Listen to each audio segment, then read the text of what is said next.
تقدیر کا جو عقیدہ شریعت نے بیان کیا ہے اس کا بھی لوگ غلط استعمال کر رہے ہوتے ہیں, غلط جگہ فٹ کر رہے ہوتے ہیں اس کو. ہمارا عقیدہ ہے نا کہ سب کچھ پہلے سے کیا ہے, طے شدہ, موت لکھی ہوئی, رزق لکھا ہوا, حتیٰ کہ جنت جہنم بھی لکھا ہوا ہے. قرآن نے یہ عقیدہ بیان کیا موٹیویٹ کرنے کے لیے, مایوس کرنے کے لیے نہیں.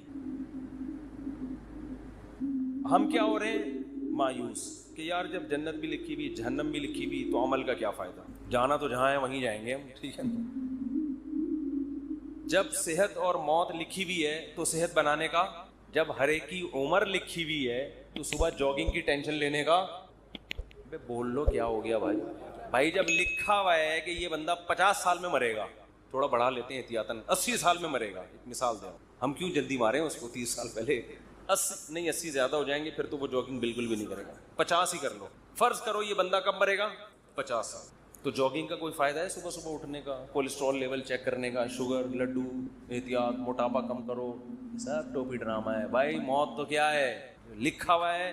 ہمارے ہاں بہاری, میں بہاری نہیں ہوں لیکن ہمارے دوستوں میں بہاری ہیں, ان کے ہاں مشہور ہے کہ جب انسان کی شامت آتی ہے تو اونٹ پہ بیٹھے ہوئے آدمی کو بھی کتا کاٹ لیتا, حالانکہ کتا وہاں تک, لیکن جب شامت آتی ہے کتے کو اللہ وہاں پہنچا دے یا اونٹ کو بٹھا دیتے ہیں اس میں. ویسے شرافت سے اونٹ چلتا چلا جا رہا ہے, کتے کو دیکھ کے بیٹھ جاتا ہے زمین. بات بالکل صحیح ہے, جب شامت آتی ہے تو ایسا ہوتا ہے. یہ تقدیر کا عقیدہ ہے کہ جو ہے وہ ہوگا, لیکن مسلمان اس تقدیر کا غلط استعمال کر رہے ہیں. غلط استعمال کیا کر رہے ہیں, عمل کا کیا فائدہ جب جنت جہنم لکھی ہوئی ہے, صحت بنانے کا کیا فائدہ جب صحت اور بیماری پہلے سے لکھی ہوئی ہے, کرونا کا ٹیکہ لگانے کا کیا فائدہ, ویکسین کا کیا فائدہ, وہ تو جو مرنا ہے وہ تو مرے گا, اور اللہ بھلا کرے موٹاپا کم کرنے کا کیا فائدہ. بھائی شوگر لکھی ہوئی ہے تو ایک شوگر کے مریض بیٹھے ہوئے تھے ایک ہوٹل میں, بچپن کا واقعہ ہے, وہ چائے میں چینی ڈال ڈال کر نا شہد بنا رہا ہے, پینے لگا تو کسی نے بولا بھائی تجھے شوگر ہے مرے گا, اس نے کہا ابے ان چیزوں سے کچھ بھی نہیں. اب تک انا للہ ہو چکا ہوگا, مجھے غالب گمان یہی. ابے انسان, ایک پھر کہنے لگے انسان کھاتا ہوا مرتا ہوا بھی اچھا لگتا ہے. میں نے کہا ابھی مر نہیں رہا نا اس لیے کہہ رہے ہیں, جب مرنے لگے گا کہے گا یار نہ کھاتا ہوا مرتا ہوا اچھا لگ رہا ہے نہ بھوکا مرتا ہوا. مرتا ہوا کوئی بھی کسی کو اچھا نہیں لگتا, اپنے آپ کو بھی نہیں لگتا. آدمی کہتا ہے میں کیوں مر رہا ہوں. تو اسباب مسلمان اختیار نہیں کرتا, یہ سوچ کے کہ کیا ہے تقدیر میں گارڈ نہیں رکھتے نا علماء. بہت سے علماء کو ہم نے دیکھا ہے, اور آج کل اس کو سادگی سمجھی جاتی ہے, سمجھا جاتا ہے. ہم حضرت جی کے پاس گئے, کوئی گارڈ نہیں تھے, ڈائریکٹ گلے ملے ان سے جا کے, اتنے سادہ اللہ, اتنے نیک. بھائی اللہ بچائے, میں کسی بزرگ کو بے وقوف نہیں کہہ رہا, لیکن عمل سے تو یہی لگ رہا ہے اگر آپ مشہور ہیں اور خطرہ ہے اور آپ کے گارڈ نہیں ہے تو کیا ہے, بولو حماقت ہے نا یہ. کیا کراچی میں تو ایک جو جس کے نہیں بھی خطرہ ہوتا وہ بھی مر جاتا ہے. کسی بھی وقت کراچی میں کوئی کسی کی جیب میں کسی بھی ٹائم پہ بم رکھ سکتا ہے کہ نہیں رکھ سکتا. یہ آپ کو پتا ہے اتنے ہیروئنچی کہاں گئے, کراچی میں ہیروئنچی ایک دم غائب. مجھے نہیں پتا کہاں گئے, لیکن اڑتی سنی ہے, اللہ ہی جانے. کہتے ہیں کہ جب شروع میں ٹارگٹ کلنگ ہو رہی تھی, بم دھماکے, تو بہت سے ہیروئنچیوں کو, واللہ عالم صحیح خبر ہے جھوٹی مجھے یقین پتہ نہیں ہے لیکن سنی ہے, لیکن ایک دم سے جو ہیروئنچی شارٹ ہو گئے, توبہ تو نہیں کر سکتے اتنی جلدی کہ سارے دھل دھلا کے نیک ہو گئے ہوں, لیکن شارٹ ہو ایک دم سے ہو گئے. بعض خبریں اس طرح کی بھی ہیں کہ بم رکھ کے ان کو جہاں پھٹوانا تھا کسی نے پیسے کھلائے, بھائی تو یہ پڑیا لے وہاں چلا جا, وہ وہاں گیا ڈھین بندہ ہی اڑا دیا. واللہ ہو سکتا ہے جھوٹی خبر ہو. تو ان حالات میں مسجدوں میں سیکیورٹی کا انتظام, بولو اس کو اچھا سمجھا جاتا ہے. آپ کے گارڈ نہیں ہے, سادگی ہے, اور ماشاءاللہ بہت نیک ہیں, کوئی بھی کسی بھی وقت گلے حضرت جی سے مل سکتے. بہت سے حضرت جی ایسے دنیا میں آئے ہیں جن سے جب کوئی گلے ملائے اس کے بعد دوبارہ وہ کسی سے گلے ملنے کے قابل, اخبار میں آئے وہ اگلے دن. بہت سے کیسز ہیں, جو ملا وہ بھی گیا. افغانستان میں تو بہت سے امریکیوں سے, بہت سے طالبان گلے مل کے انہوں نے کباڑا کیا ہے. بہت سے رپورٹیں آتی ہیں اس طرح کی نا, وہاں سے خبریں آتی ہیں کہ وہ گلے ملے, اور وہ جنت میں بھی اب کیا کر رہے ہیں, جنت میں یا برزخ میں بغلگیری ہو رہے ہیں. وہ چھوڑ ہی نہیں رہا اس کو, کہہ رہے اب کہاں لے کر آ گیا مجھے. تو جب ایسے حالات ہوں تو ایسے موقع پہ سیکیورٹی کا انتظام نہ کرنا, اور یہ کہنا موت تو لکھی ہوئی ہے, جب آنی ہوگی آ جائے گی, یہ تقدیر کے عقیدے کا صحیح استعمال ہے یا غلط استعمال. اس کا مطلب علم ہے, کھوپڑی علم ہے, تقدیر کا علم, آیتیں بھی یاد ہوں گی اس کو جو لکھا ہوا ہے.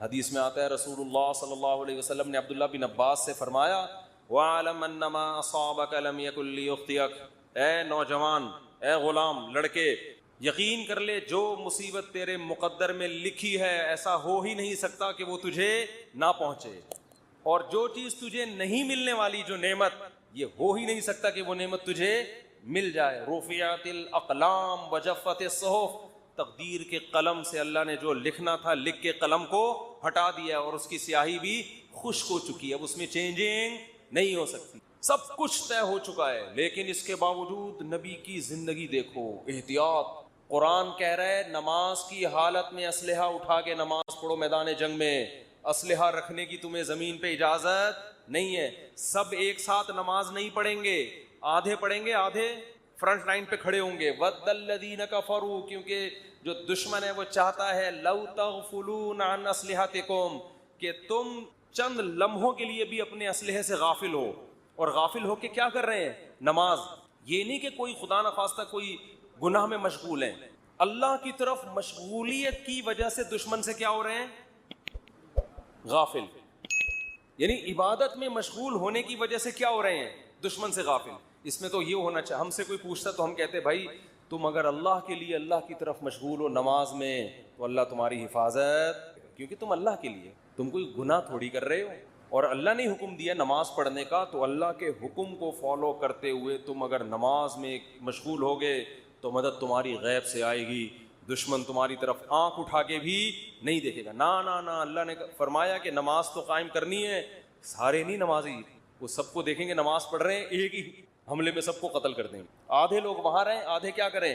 نماز پڑھیں۔ اور اگر یہ بھی ممکن نہ ہو، مثال کے طور پر اتنی بڑی تعداد نہیں ہے مجاہدین کی کہ آدھے وہاں رہ کے دفاع کر سکیں، تو اللہ نے فرمایا جماعت چھوڑ، فرجالاً او رکبانا، انفرادی بھی نہیں پڑھ سکتے تو پیدل موقع ملتا ہے چلتے ہوئے پڑھ لو، اور گھوڑے پر موقع ملتا ہے تو گھوڑے پہ نیت باندھ لو۔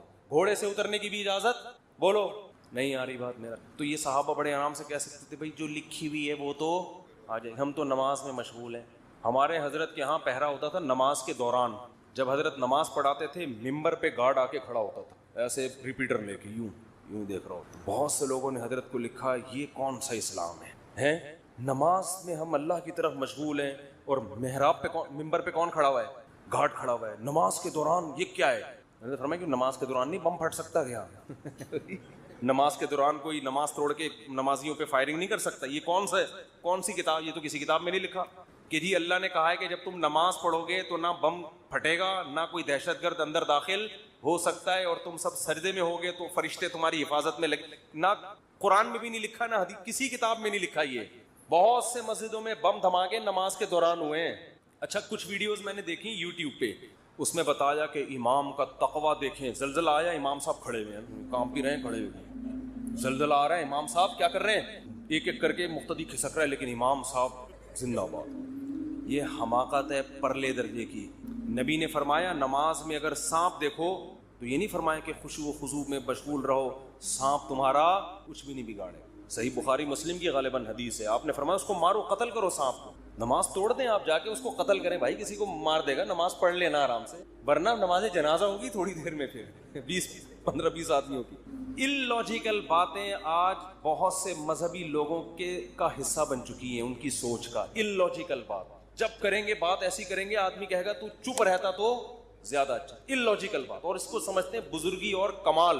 اسی وجہ سے مار بھی کھا رہے ہیں لوگ، بہت سے دینداروں سے نفرت کرنے لگے ہیں کہ یار ان کی باتیں کھوپڑی میں آنے والی نہیں ہے، یہ پتہ نہیں کون سے زمانے کی باتیں کر رہے ہیں، یہ بس نہیں چلا جا سکتا دین پہ بھائی یہ۔ تو میں یہ عرض کر رہا تھا، ادھر قرآن نے حکم دیا کہ نماز کے دوران بھی، کیونکہ ایسا نہ بلا وجہ کلاشن کوفے لے کے مسجدوں میں آ جائیں جہاں خطرہ ہو، میدان جنگ میں تو خطرہ ہوتا ہے نا، تو قرآن کیا کہہ رہا ہے؟ نماز میں بھی آپ نے اسلحہ اٹھا کے نماز پڑھی، اور آدھے لوگ ادھر ہوں گے، یہ بھی نہ ہو فرجالاً او رکبانا، تو پیدل یا سوار ہو کے نماز پڑھو۔ جماعت سے نماز ایسے موقع پہ کیا ہے؟ معاف ہے، کیونکہ اصل مسئلہ کیا ہے؟ وہاں کا مسئلہ ہے، پہلے اس کو نمٹاؤ۔ اور سناؤں آپ کو آگے میں، پوری امت کا اس پر اجماع ہے کہ اگر دشمن آپ کے قیدیوں کو ڈھال بنا کے لے آئے سامنے، لڑائی ہو رہی ہے، بہت سے آپ کے مسلمان قیدی دشمن کی قید میں تھے، سمجھ رہے ہیں؟ بہت سے آپ کے مسلمان قیدی کہاں تھے؟ دشمن کی قید۔ میدان جنگ میں وہ سامنے لے آئے ان کو فرنٹ پہ، معصوم بچے ہیں یا عورتیں ہیں یا معصوم مسلمان ہیں۔ اب آپ اگر فائر کریں گے تو کس کو لگے گا؟ مسلمان. آپ اگر تیر چلائیں گے تو ہو سکتا ہے کوئی معصوم بچے کو میدان جنگ میں انہوں نے ڈھال بنا دیا, آپ کے لیے جائز ہے فائر کر. وجہ اس کی یہ کہ اگر اس بیس پہ آپ رک گئے تو وہ غالب آ جائے گا, وہ تو آپ کو قیدی بنا کے لے جائے گا, وہ تو آپ کو اس سے زیادہ قتل کرے گا. اب مجبور ہیں, آپ نے نیت کرنی ہے دشمن کو مارنے کی, لیکن چونکہ لاجک کیا کہتی ہے, لاجک یہی کہتی ہے بھائی آپ کے علاوہ اب آپ کے پاس اس کے علاوہ کوئی آپشن نہیں ہے, کیونکہ وہ ہمیشہ پھر یہ کریں گے. اس لیے ایسے موقع پہ جنگ میں اگر آپ کے اپنے جو ڈھال بنائی ہوئی انہوں نے ان بندوں پہ گولیاں لگ رہی ہیں تو تمام فقہا کا اس پر اجماع ہے کہ میدان جنگ میں آپ کو اجازت ہے اپنے آدمی قتل کرنے کی. نیت اپنے آدمیوں کی نہ ہو, نیت کس کی ہو, ان کی ہو. یہ مجبوری ہے, اس کے بغیر ہو نہیں سکتا. آج کوئی مذہبی آدمی اس طرح کی بات کرے, لوگ کہیں گے کیا کہہ رہا ہے, اپنے لوگوں کو قتل کرنے کی باتیں کریں. عام حالات میں نہیں ہے, جب ڈھال بنا کے لائیں تو ہم نیت اس کی کریں گے دشمن کی. بھائی اب مجبوری ہے, اگر مارا جا رہا ہے تو کیا کریں, ورنہ تو وہ ایسے موقع پہ کسی نے یہ نہیں لکھا کہ ہم مسلح بچھا کے بس اب تو ہمارے پاس دعا کے علاوہ کوئی آپشن نہیں. ہم کہیں گے اللہ یہ معصوم مسلمان ہمارے سامنے لے آئے, اے اللہ بس معاف کر دے, اے اللہ کیا کر, ہم تو مجبور ہیں اب تو. اللہ کہے گا بھائی زمین میں جب تک ہو تو جو اسباب اختیار کرے گا مدد اس کے ساتھ ہو. سمجھ رہے ہو, مدد کس کے ساتھ ہوگی, جو گراؤنڈ ریئلٹی کو دیکھے گا. جنگ میں ایسا ہوتا ہے, چالیں چلی جاتی ہیں جنگ میں, مختلف حربے استعمال کیے جاتے ہیں.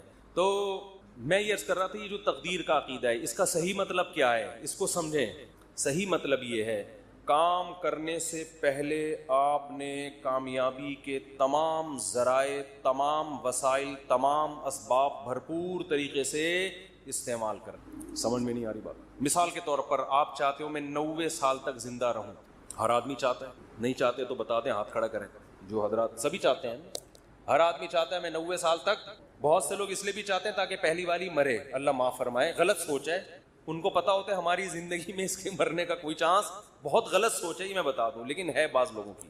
تو ہر آدمی چاہتا ہے, عورتیں بھی مرد بھی. آپ نے کیا کرنا ہے, اور اللہ کی طرف سے بھی اجازت ہے, حدیث میں آتا ہے, مفہوم حدیث کا مسلمان کی جو لمبی عمر ہے وہ اس کے حق میں کیا ہے, رحمت ہے. اس کی زندگی میں رمضان کے روزے زیادہ ہوں گے, اس کی زندگی میں صدقات زیادہ ہوں گے, اس کی زندگی میں زکاتیں زیادہ ہوں گی. تو اعمال کا ایک بہت لمبی عمر مسلمان اگر نیکیاں کرے اس میں تو بہت بڑی اللہ کی نعمت ہے, بہت بڑی رحمت ہے. اس کے پاس اعمال کا ذخیرہ بہت زیادہ, اس کے پاس لیلۃ القدریں زیادہ ہوں گی, اس کے پاس بقرعید کی قربانیاں زیادہ ہوں گی, بہت کچھ اس کے پاس زیادہ ہوگا. اب آپ نے کیا کیا, آپ نے کہا بھائی زندگی چاہیے, اللہ نے حکم دیا اسباب اختیار کرو. سمجھتے ہو جو بھی اسباب, اور ہر چیز کے ماہرین سے پوچھا جاتا ہے کہ اس کا سبب کیا ہے. آپ چاہتے ہو آپ کے پاس W11 ہے, مزدہ ہے, آپ چاہتے ہو کہ یہ لانگ لائف ہو اس کی, تو آپ مفتیوں سے پوچھو گے. آپ کس سے پوچھو گے, میکینکس, جو مزدہ کے میکینک ہو. آپ کے پاس 1 to 5 ہے, آپ 1 to 5 کے جو میکینک ہیں ان سے پوچھو گے یار میں چاہتا ہوں جو میری بائک آج جیسی چمک رہی ہے اور جیسی انجن کی پاور آج ہے 20 سال کے بعد بھی یہ ایسی رہی. تو آپ کو بتائے گا بھائی آئل جلدی چینج کر لیا کرو, مینٹیننس کا خیال کرو, یہ کرو, وغیرہ وغیرہ وغیرہ. آپ کسی مولانا صاحب کے پاس آؤ گے تو وہ آپ کو اس کا جواب بولو, وہ یہ بتائے گا کہ یعنی اگر آپ لمبی عمر چاہتے ہو, یہ باڈی بھی تو ایک مشین ہے نا, تو آپ اس کے لیے ڈاکٹروں کے پاس جاؤ گے, علماء کے پاس نہیں. علماء کے پاس صرف یہ پوچھنے کے لیے آؤ گے کہ لمبی عمر کا اسلام میں کوئی فائدہ بھی ہے یا نہیں, یہ بتا دیں آپ مجھے. باقی عمر صحت کیسے ہوگی, عمر میں اضافہ کیسے ہوگا, یہ کون بتائے گا, یہ میں نہیں بتاؤں گا, ٹھیک ہے, یہ میں نہیں بتاؤں گا. یہ کون بتائے گا, یہ ڈاکٹر صاحب بتائیں گے. تو اب ڈاکٹروں سے پوچھا جائے گا تو آپ کو ڈاکٹر بتائیں گے بھائی کولیسٹرول لیول چیک کرو وغیرہ, جو بھی بتاتے ہیں. اب وہ الگ بات ہے, خود بہت جلدی مر جاتے ہیں. اکثر ڈاکٹر بیچارے پتہ نہیں کیوں بہت جلدی مر رہے ہیں. مجھے حکیم 99 سال تک زندہ میں نے دیکھے ہیں, 90-99, ڈاکٹر جلدی مر رہے ہیں. یہ عجیب بات ہے, حالانکہ علم ڈاکٹروں کے پاس حکیموں سے جدید علم ہے نا. اس کی وجہ پتہ ہے کیا ہے, ڈاکٹر صحت کے اصول بتاتے ہیں, خود اس پر عمل کرتے نہیں ہیں. سگریٹ کے آپ ان سے تقریر کروا لو, سگریٹ کے اتنے نقصان, خود 6 ڈبے ایک دن میں خالی کر رہے ہوں گے. تو باتیں کرنے سے صحت نہیں بنتی. حکیموں کو ہم نے دیکھا ہے جو بیسک صحت کے اصول ہیں نا ان کو فالو کر رہے ہوتے ہیں. رات کو جلدی سونا, صبح جلدی اٹھنا, صبح لمبی واک کرنا, تھوڑا کھانا, یہ بیسک اصولوں پر 90-95 سال کے ہم نے بہت دیکھے. تو وہ بیسک اصولوں کو نا لے کے چل رہے ہوتے ہیں. خیر, تو آپ کو پتہ چل گیا بھائی صحت کا یہ اصول ہے, تو آپ نے جاگنگ شروع کر دی, جم جانا شروع کر دیا, یہ بھی ہو گیا, وہ بھی ہو گیا. اونٹ پہ ایک دن بیٹھے پاگل کتے نے کاٹ لیا آپ کو اور آپ کیا ہو گئے, مر گئے, ہسپتال میں پڑے ہیں. یہاں تقدیر کام آئے گی. اب آپ نے غم نہیں کرنا یار میں نے تو اتنا کچھ کیا, میں نے یہ, میں یوں.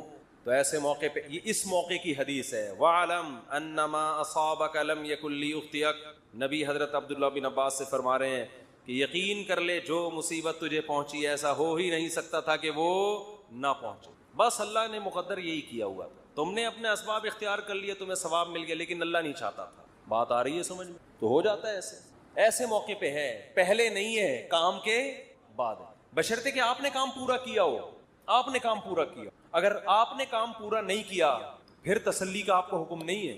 آپ شوگر کے مریض ہیں, 6 لڈو کھا کے آپ کی شوگر ہائی ہو گئی, آپ پڑے میں کہہ رہے ہیں مقدر میں یہی لکھا ہوا تھا, گناہ ملے گا ایسے الفاظ کہنے سے. اللہ کہے گا یہ لکھا ہوا تھا مگر تیری حماقت کے ساتھ لکھا ہوا تھا. اللہ کو پتا تھا یہ اس کو شوگر ہے پھر بھی یہ حماقت کرے گا, تو اللہ کو پہلے سے پتا ہوتا ہے نا کون بے وقوف ہے کون عقل مند ہے کون حماقت. اللہ نے اس لکھ دیا تھا کہ یہ کمبخت گناہ کرے گا, ورنہ تجھے کس نے بتایا تھا کہ یہ لکھا ہوا ہے؟ سمجھ میں نہیں آ رہی بات؟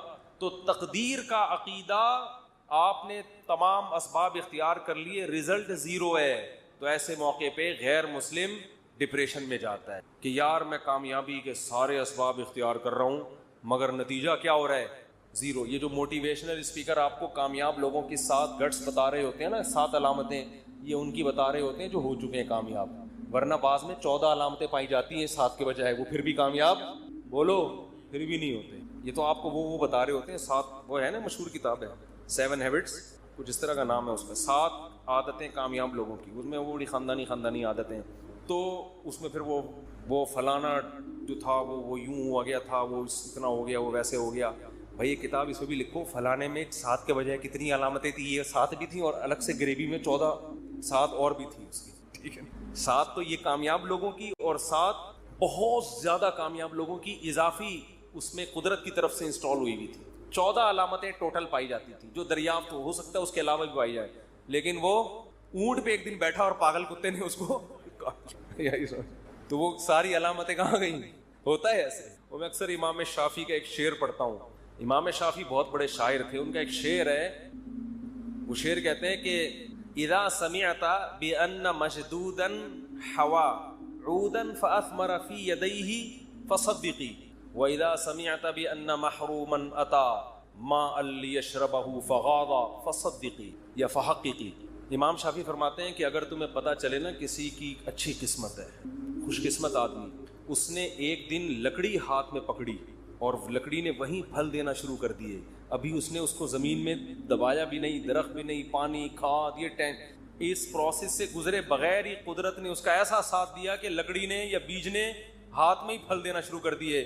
فصدقی, تصدیق کر دیا کرو, خوش قسمتوں کے ساتھ ایسے واقعات ہو جاتے ہیں. مٹی میں ہاتھ ڈالیں سونا بن جاتی ہے, وہ ہوتا ہے نا, جس کاروبار میں ہاتھ ڈال رہے ہیں وہ ایک دم چلنا شروع. ایسے بہت سے لوگ ہم نے دیکھے, وہ گولے گنڈے کی ریڑھی لگائیں کروڑپتی ہو جاتے ہیں, اور جناب وہ جس کام میں ہاتھ ڈالتے ہیں برکت. اور ایسے لوگ بھی ہیں, کوئی کروڑپتی تاجر نے ان کو بلا کے صرف چائے پلا دی اپنی دکان پہ, مشورہ لے لیا چھوٹا سا, اور کاروبار ٹھپ ہونا.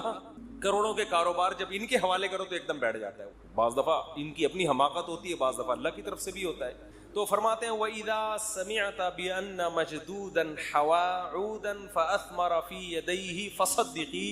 خوش قسمت آدمی کے بارے میں اگر تم نے سنا کہ لکڑی ہاتھ میں پکڑی اور اس نے پھل دینا شروع کر دیا, مان لیا کرو ایسے واقعات ہو جاتے ہیں خوش قسمتوں کے ساتھ. وَإِذَا سَمِعْتَ بِأَنَّ مَحْرُومًا أَتَى. اور جو بدقسمت آدمی ہے اس کے بارے میں کبھی یہ خبر سننے کو ملی کہ اس کو صرف پانی چاہیے تھا, کوئی کروڑوں اربوں روپے بھی اس کی خواہش بیچارے کی نہیں, وہ کہہ رہے پانی مل جائے مجھے پیاس لگ رہی ہے, اور اسباب ایسے پیدا ہوئے کہ بھرا ہوا کنواں, اب تو ملے گا ہی پانی. اب وہ خوش ہو گیا کہ اب تو میری قسمت جاگ گئی. بھائی صرف 1-2 گلاس نہیں, کنواں کیا ہے بھرا ہوا اور میرے قریب ہی ہے, اب تو پانی تو ملے گا, میں تو کروڑوں بھی نہیں مانگ رہا اللہ سے. وہ پانی پینے کے لیے آیا, کنویں نے اس کو دیکھ کے, پانی نے جب اس کو دیکھا اس کو دیکھ کے نیچے ہو گیا کہ تجھے نہیں, سب کو ملے گا تجھے نہیں ملے گا. یعنی پانی نے جب اس کو دیکھا نا یہ آیا ہے, پانی نے کہا میں نیچے جا رہا ہوں. اس کو دیکھ کے, یہ شاعری میں تو تھوڑا مبالغہ ہوتا ہے بات سمجھانے کے لیے, اس کو بھی لوگ پڑھ کے بیٹھ جائیں گے یار امام شافعی اتنے بڑے محدث ہیں, یہ کیسی باتیں ہیں. بھائی یہ سمجھانے کے لیے ہے نا, یہ سمجھانے کے لیے. تو کہتے ہیں وہ دیکھ کے نیچے چلا جائے تو کیا کرنا ہے, حقیقی اس کو بھی صحیح قرار دے دیا کرو. یار ہوتا ہے بعض دفعہ اونٹ پہ بیٹھے آدمی کو کتے کاٹنے کا مطلب یہی ہے. تو لیکن یہ کب سوچنا ہے؟ کام ہونے کے بعد. جیسے غزوہ احد میں مشورے ہوئے, سب کچھ ہوا, شکست ہو گئی, تو اللہ نے کیا فرمایا؟ غم کرنے کی اجازت.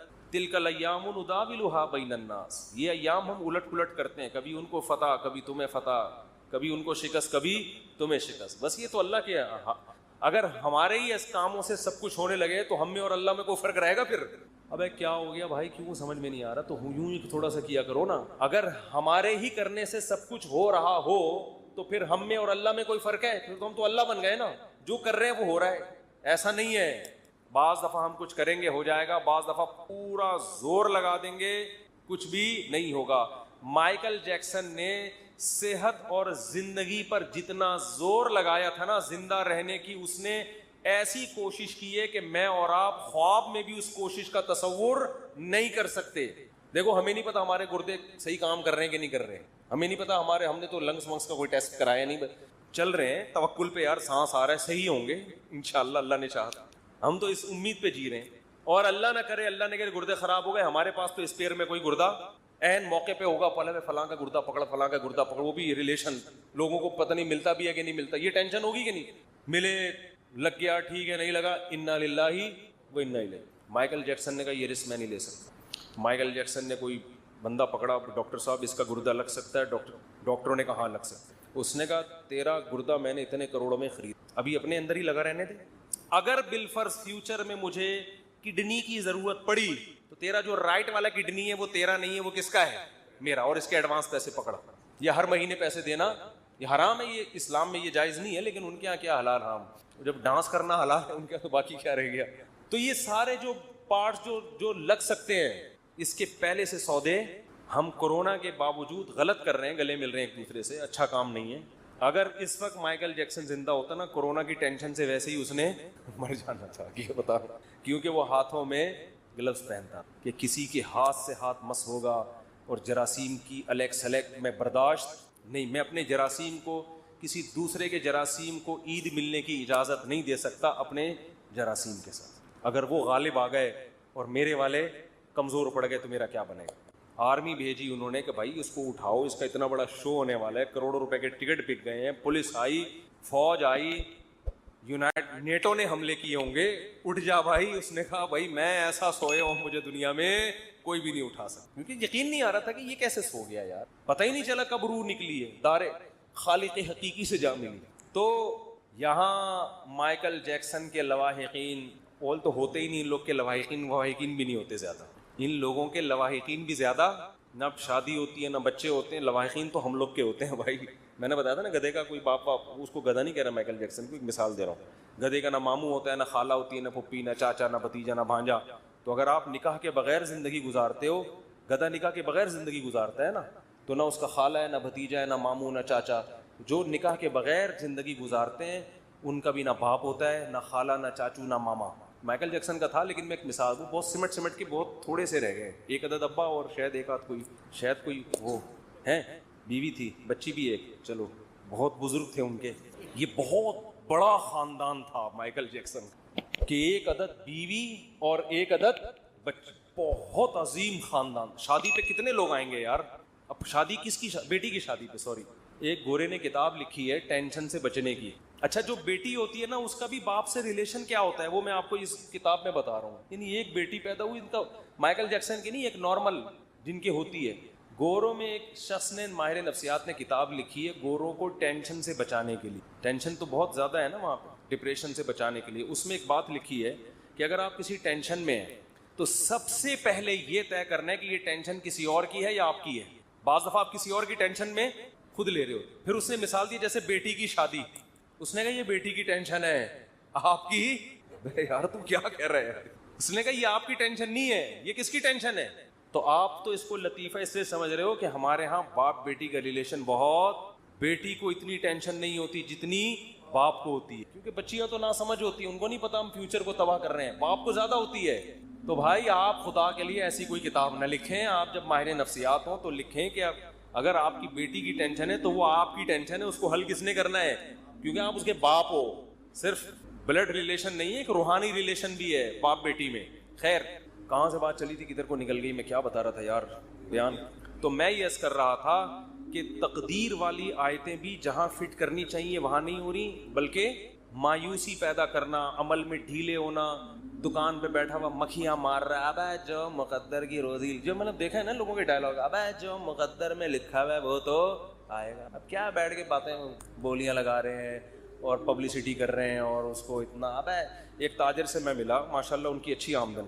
میں نے کہا یار آپ کا نہ میں نے کہیں ایڈورٹائز دیکھا ہے آپ کی کمپنی کا, نہ کو آپ تو ٹھیک ہے اللہ نے آپ کو دیا ہے تو ذرا پبلسٹی کرو اس کی, تھوڑا کام بڑھاؤ. اس نے کہا یار روزی تو کس سے آتی ہے, مقدر سے, بس اللہ بہت دے رہا ہے مجھے کیا ضرورت ہے. میں نے کہا پہلی بات آپ کو ضرورت نہیں ہے, قوم کو ضرورت ہے. نیک لوگوں کے پاس پیسہ ہوگا تو فائدہ قوم کو ہوگا. پیسہ تو گھومتا ہے نا, آپ نہیں ہو تو یہ دوسرے کی جیبوں میں جائے گا. دوسرا چور بھی ہو سکتا ہے, ڈاکو بھی ہو سکتا ہے, آپ نیک آدمی ہو, آپ کے بچوں کو فائدہ اس سے. ایک آدمی کے لیے تو 1 لاکھ بھی ضروری نہیں ہے, میں تو سارا ہوتا بیوی بچوں کے لیے, قوم کے لیے, ملک کے لیے, مسلمانوں کے, ان کے لیے ہوتا ہے.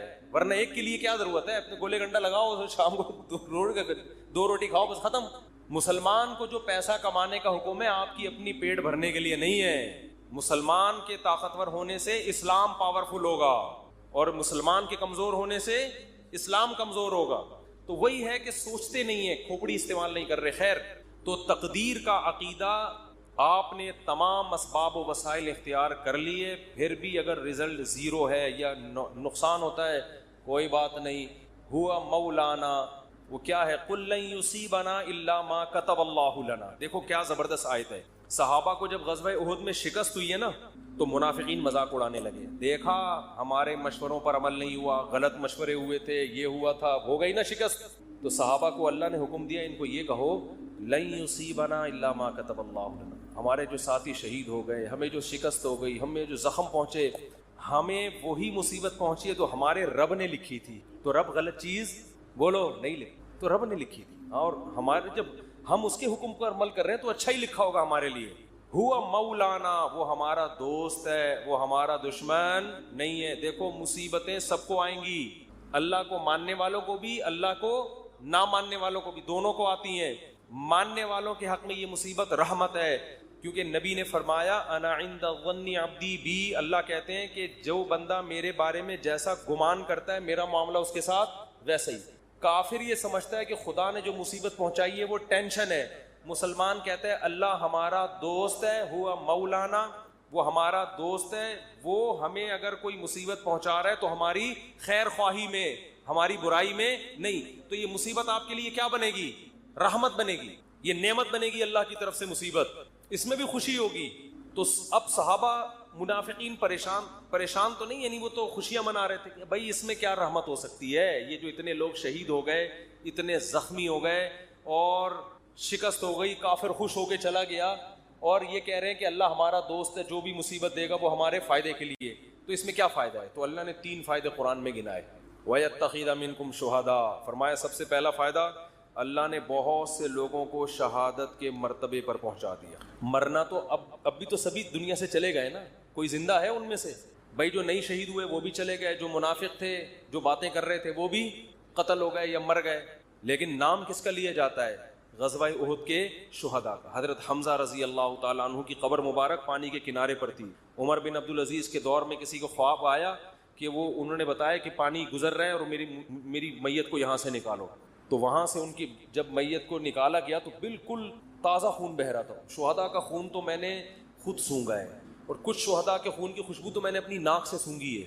6 مہینے بعد بہت سے شہداء ہوتے ہیں ان کا جسم سلامت ہوتا ہے, یہ تو اللہ دنیا میں دکھا دیتا ہے. وہ میں نے بتایا تھا نا, ریڈ کراس والوں نے ایک وہ لگائی ہے کہ بعض لوگوں کی قبر خون سے خوشبو آتی ہے, بعض کی خون سے خوشبو نہیں آتی. یہ ریڈ کراس کی رپورٹ ہے, وہ ان کی آفیشیل ویب سائٹ پہ میں نے دیکھی تھی, وہ انہوں نے اڑا دی ہے وہاں سے, ٹھیک ہے نا, حالانکہ خود ان کی اپنی رپورٹ تھی, وہ وہاں سے انہوں نے کیا کر دیا, خبر ہی اڑا دی. اور ہمارے بہت سے ساتھیوں نے تو بہت سے کی سونگی, جن میں مفتی عتیق الرحمان شہید رحمۃ اللہ علیہ جو درس قرآن دیتے تھے. 6 مہینے بعد ان کی قبر کھلی ہے, 6 مہینے بعد بھی جسم سے خون بہہ رہا تھا. اور ان کا بیٹا میرا شاگرد ہے, اس نے مجھے بتایا کہ میں نے خود اپنی ناک سے خوشبو بھی سونگھی اور باڈی بھی 6 مہینے بعد بھی سلامت.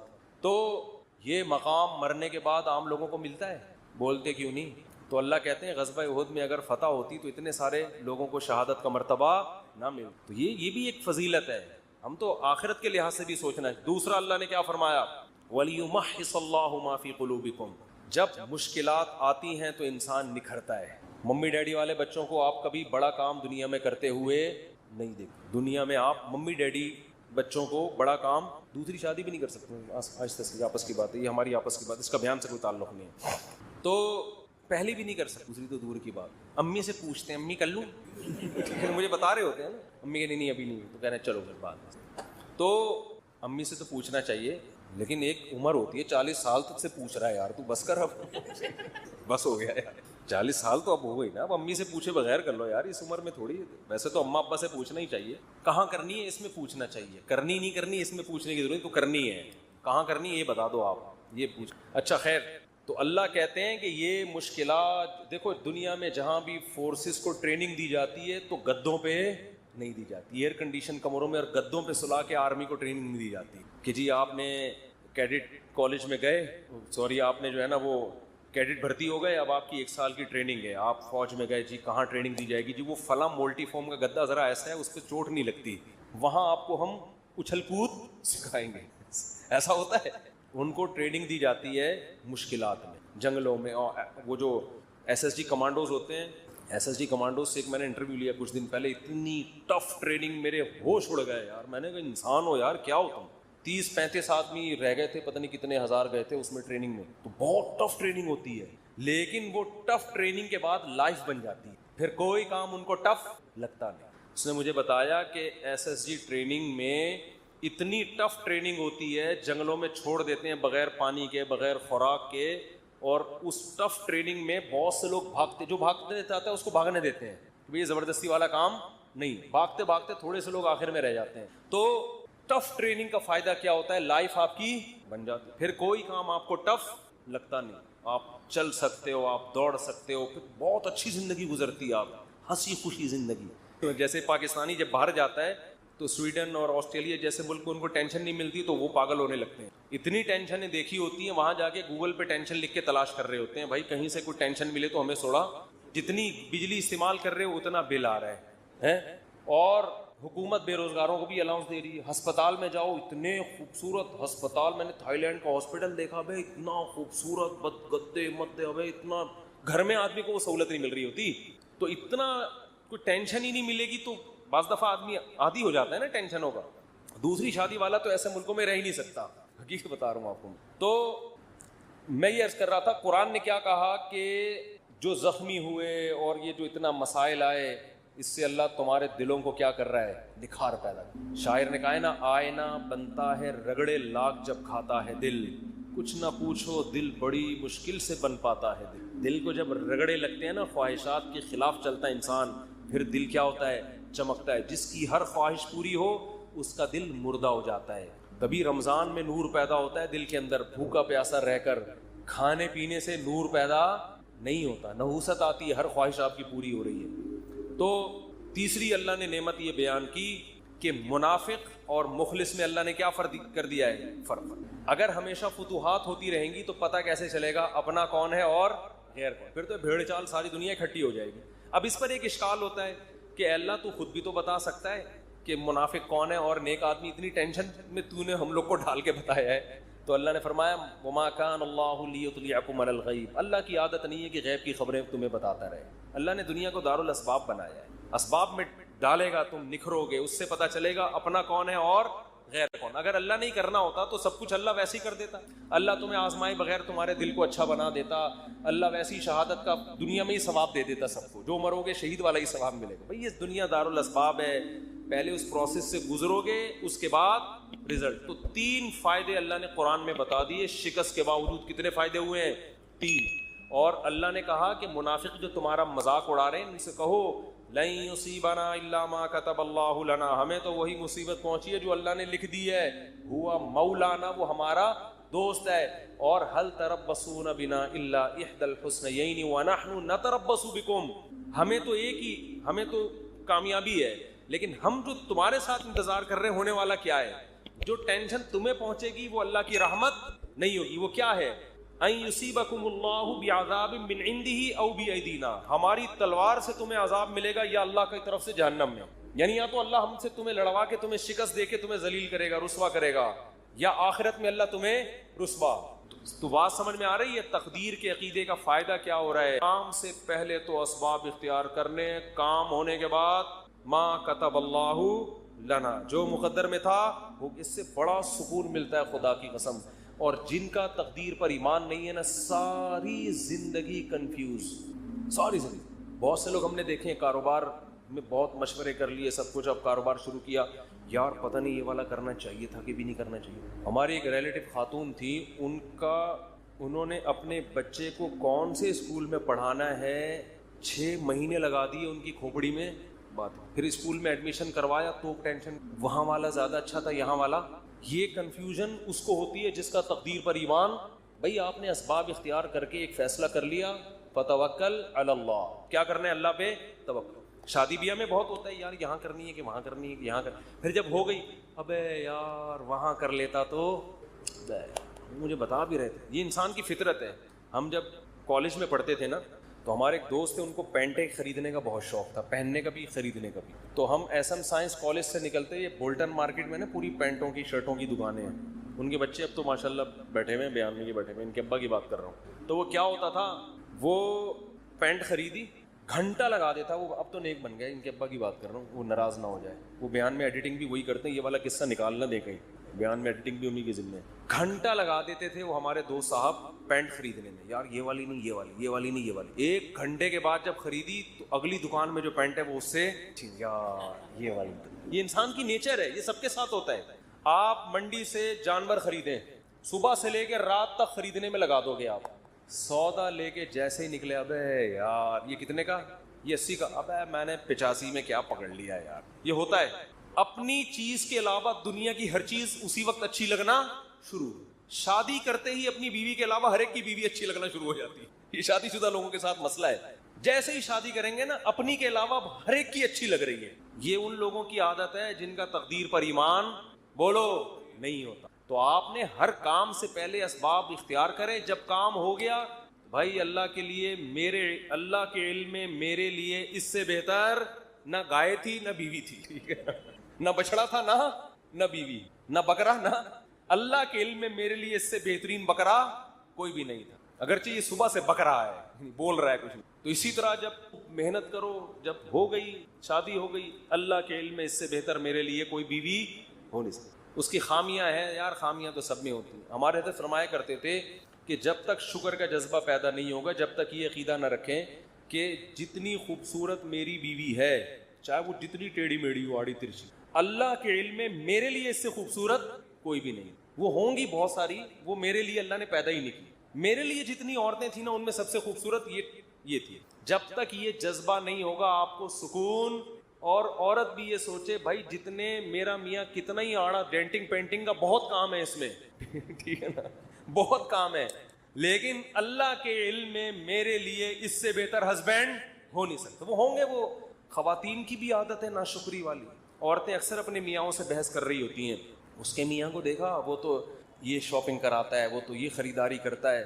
اس کے میاں میں جو خامیاں ہیں وہ بیان نہیں ہوتی. ایک صاحب کہنے لگے، ایک خاتون نے کہا کہ بھئی وہ انگریز شوہر ہے، وہ اتنا تھینک یو، اتنے اچھے اخلاق سے اپنی بیوی سے بات کرتا ہے، اور ایک آپ وہ گالیوں سے بات شروع کرتے ہو، گالیوں پہ ختم کرتے ہو. تو میں نے کہا گالی والی تو نہیں دینی چاہیے، لیکن اس کو بولو یہ جو انگریز ہوتے ہیں نا، صرف تھینک یو کے علاوہ ایک دھیلا اپنی بیوی کو دے کے دکھائے. تو آپ اپنی وائف سے بولو کہ سارا نان نفقہ میرا معاف کر دو، گیس بجلی کا بل معاف کر دو، پھر اور اس ہر نوٹ کے بدلے میں ایک تھینک یو نہیں ہری بات، ہر نوٹ کے بدلے میں ایک تھینک یو. تو تھینک یو کی گردان پوری بیٹھ کے سنا دے گا. زندگی میں کبھی اس کی پیشانی میں بل نہیں آئے گا. تو یہ انسان کی نیچر ہے. دوسرے کی خامیاں نظر نہیں آتی، خوبیاں، اور اپنے والے کی خوبیاں نظر نہیں آتی، خامیاں نظر آتی ہیں. یہ مرد کے ساتھ بھی ہوتا ہے، عورت کے ساتھ بھی. لیکن جن کی طبیعت میں اللہ نے شکر کا جذبہ رکھا ہے، تقدیر پر ایمان رکھا ہے،